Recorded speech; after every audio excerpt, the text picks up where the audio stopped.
Hamas claims responsibility for some significant attacks against Israeli forces and launches one of the largest missile barrages into Israeli territory that we've seen in quite a while.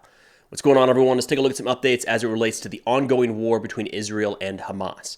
I'm recording this at 9 a.m. Central on Sunday, December 3rd, 2023. Overnight, Israel released the names and pictures of two of their soldiers that they say were killed during ongoing operations in and around Gaza. The Gaza Ministry of Health updated their casualty statistics for the first time since the end of the ceasefire, saying now since October 7th, at least 15,207 Palestinians have so far been killed, with 40,652 wounded. Again, the Gaza Ministry of Health is not an independent third party. Think of that as information also coming from one of the belligerents in this fight, Hamas. Now, that wounded number jumped up rather substantially. It looks like they're reporting an additional 207 killed, but another 4,000 or so wounded just in the last 2 to 3 days, which doesn't sound crazy if you see the volume of Israeli strikes taking place, not just across northern Gaza in and around Gaza City, but to the south around Rafah and Khan Yunis as well. Additionally, over the last 24 hours, Israel says that they're able to eliminate Wissam Farat, who is the commander of the Shajaya battalion, a part of Hamas. And Israel put out a note to that organization in Arabic over social media, as well as, I believe they dropped some flyers over portions of Gaza, something they've been doing since the start of this war. This note said, quote, "This is a final notice. You are all targets. You have two options. Surrender and lay down your weapons or face a fate similar to that faced by Wissam Farat, the commander of their battalion that was killed yesterday in an Israeli strike." Shouldn't really be news to the members of that organization. I imagine at this point it's pretty clear that they could lay down their arms and surrender. If not, Israel is going to continue to target Hamas leadership, not just in Gaza City, but all across the Gaza Strip. Now, shifting over to operations on the ground, Israel says that over 800 tunnel shafts have so far been identified, with over 500 of those being destroyed. The destruction comes a variety of means. Some are airdrop munitions, bombs, or missiles coming from drones. In some cases, they've got engineers on the ground laying explosive devices in the tunnels, and other cases using construction equipment to seal up the entrances of some of these underground networks.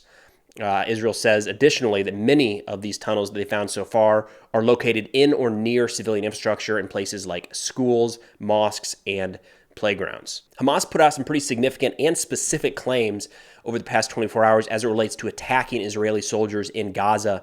They said that they were able to identify a location, a tent area, maybe a forward outpost, something like that, where 60 Israeli soldiers were holed up, and they surrounded the area, snuck in, placed 3 explosive devices around it, and detonated those in the early hours of the morning. They say after those explosions, their fighters moved in and engaged the Israeli forces in close-range combat. More on that attack here in a second. Additionally, Hamas says that over the past 24 hours, they were able to destroy 3 Israeli vehicles. Usually they say completely or partially destroy. In this case, they say completely destroyed, adding that they were able to detonate the opening of a tunnel shaft as Israeli forces entered, and again used IEDs and mines to attack an Israeli squad operating in the open.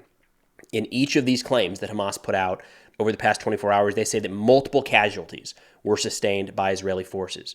Now, a note on that first one, the most significant claim here, that 60 Israeli soldiers were attacked with explosive devices. I've already seen that circulating all across the internet, and some of the ways that that's being reported is 60 Israeli soldiers killed. I think that's, even if this attack did take place, 100% of the group being killed in the attack is unlikely.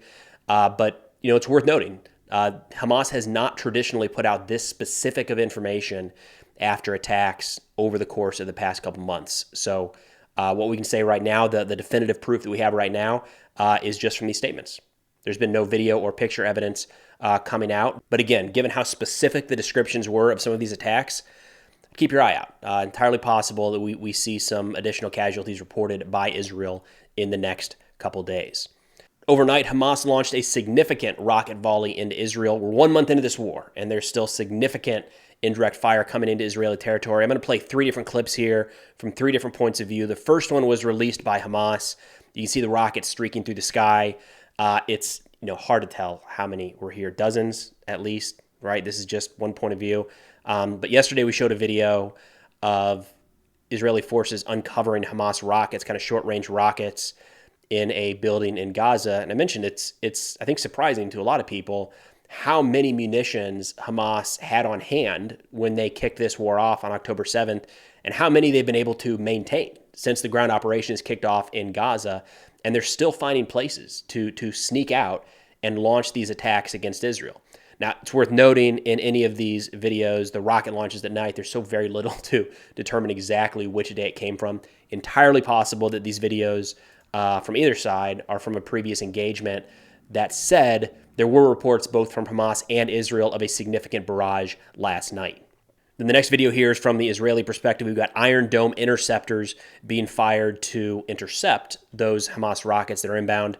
That's what you're seeing right here. These are Iron Dome interceptors, not the rockets. The rockets actually burn out early on, so you can't see them at night with your naked eye as they approach the target. But there are at least, I think, 2 or 3 interceptions. There's 1, 2 over the Israeli airspace at this point. You can see just the volume of interceptors they're having to fire. You saw the size of that barrage, right? There were a lot of rockets inbound. 3, 4, 5, 6. Then the last one here actually shows a malfunction where the Iron Dome interceptor falls out of the sky, it impacts inside of Israeli territory.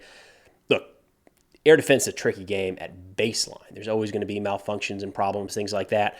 It sounds like from the news that I've seen coming out of Israel at this point is that detonation from the Iron Dome interceptor that fell did not cause any significant damage or any casualties to Israeli citizens. Yesterday, Israel put out this satellite imagery showing what they say is a sunken area caused by collapsed tunnel on the grounds of a UNRWA school. So UNRWA stands for United Nations Relief and Works Agency for Palestine Refugees.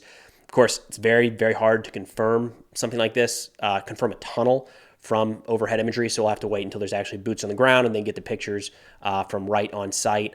But Israel did add a post, a condemnation put out by the United Nations back in 2002, where they said that they found a man-made tunnel under one of their schools in Gaza, adding that this is a serious violation. This is the United Nations speaking, not Israel. This is a serious violation of the agency's neutrality and a breach of international law that exposes the children and agency staff to significant security and safety risks. So again, the presence of these tunnels, I don't think has ever really been up for debate. They've been there for a long time. It's not just Israel saying it, but the United Nations as well. And in this case, not just calling out the existence of the tunnels, but that they're deliberately being built, or at least the entrances are being placed in and around protected structures, like in this case, a United Nations school.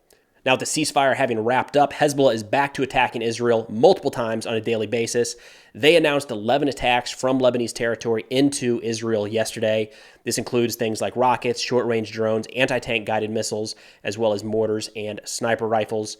So far, in this tit-for-tat, every one of these, Israel is striking back either with artillery, drones, or aircraft overhead. Hezbollah is kind of getting the raw end of this deal at this point. So Hezbollah announced the death publicly of 3 more of their fighters over the past couple days. That brings their total north of 80 since this war kicked off, or since they became involved in this war on October 8th, I think was when they first started attacking Israel. There have been Israeli casualties to the north. It's not anywhere near 80 at this point. Yesterday, there was a significant attack. One of these, I believe it was an anti-tank guided missile that struck a vehicle, a military vehicle in Israeli territory. And the last report I saw coming out of that was that 11 people were wounded, 11 Israelis were wounded, 8 soldiers and 3 civilians. But that's all I got for now. Of course, if interested in national security subjects, be sure to check out the sit reps I put out on Substack. Link is in the description below. Substack now also has ad-free, sponsor-free videos that go live about 1 hour before they're published on YouTube. But thanks for watching. I'll see y'all next time.